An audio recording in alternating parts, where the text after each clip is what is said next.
നമ്മൾ ഈ metre select ചെയ്തിരിക്കുന്നത് ഈ ഒരു ബസർ സൗണ്ട് വരുന്ന, അതായത് ഈ ഒരു ബസർ സൗണ്ട് വരുന്ന ഈ ഒരു പോയിൻ്റാണ് നമ്മൾ സെലക്ട് ചെയ്തിരിക്കുന്നത്. നമുക്ക് കണ്ടിന്യൂറ്റി ടെസ്റ്റ് ചെയ്യാം, അതുപോലെ ഇതിൻ്റെ റീഡിങ്ങും കൃത്യമായിട്ട് നമുക്ക് ടെസ്റ്റ് ചെയ്യാം.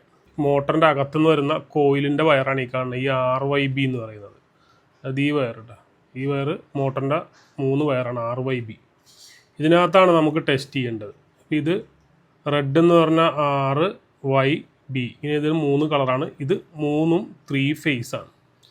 ഇത് ഈ ബോർഡിൻ്റെ അകത്തുള്ള സെൻസർ ഉപയോഗിച്ചിട്ടാണ് ഈ 3 ഫേസിനെ ചേഞ്ച് ഓവർ ചെയ്യുന്നത്.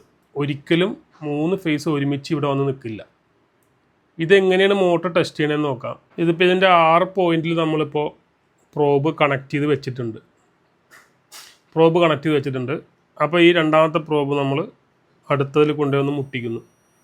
നമുക്കവിടെ കിട്ടുന്ന റീഡിങ് എത്ര തന്നെ ആയിക്കോട്ടെ, ഏത് റീഡിങ് ആയാലും 17 കാണിക്കുന്നുണ്ട്. തൊട്ടടുത്തതിൽ നമുക്കൊന്ന് കാണിച്ചു നോക്കാം, 17 തന്നെ കാണിക്കുന്നുണ്ട്. അതിനർത്ഥം ഇതിൻ്റെ കോയിൽ നല്ലതാണ്. ഡ്രൈവാണ്, ഇതിനെ പവർ സപ്ലൈ ചെയ്യുന്നൊരു ഡ്രൈവാണ് ഇരിക്കുന്നത്, മേളിലിരിക്കുന്നത്. എല്ലാ BLDC ഫാനിൻ്റെ മേളിൽ ഇങ്ങനത്തെ ഒരു യൂണിറ്റ് ഉണ്ടാവും. ഇതാണ് കംപ്ലൈൻറ്റ് വന്നിരിക്കുന്നത്. അപ്പോൾ നമുക്കിത് മാറ്റാം. ഇങ്ങനെയാണ് ഇതിൻ്റെ കംപ്ലൈൻറ്റ് കണ്ടുപിടിക്കുന്നത്. അല്ലെങ്കിൽ നമുക്കിത് ഇതിൻ്റെ അകത്തുനിന്നുള്ള വോൾട്ടേജ് ഡ്രൈവ് ചെയ്യുന്ന വരുന്ന പവർ സപ്ലൈ ആണ് RYB 3 ഫേസ്. ഇതിലേക്ക് നമുക്ക് ചെക്ക് ചെയ്യുന്ന കുറച്ച് പ്രാക്ടിക്കലി ബുദ്ധിമുട്ടായിരിക്കും. കാര്യം എപ്പോഴും സപ്ലൈനകത്തേക്ക് കൃത്യമായിട്ട് വരണമെന്ന് നിർബന്ധമില്ല. അത് കോയിലിനകത്തേക്ക് സപ്ലൈനെ കയറ്റിവിട്ട് അത് സെൻസ് ചെയ്തതിന് ശേഷമാണ് ഓരോന്ന് കൺട്രോൾ ചെയ്യുന്നത്.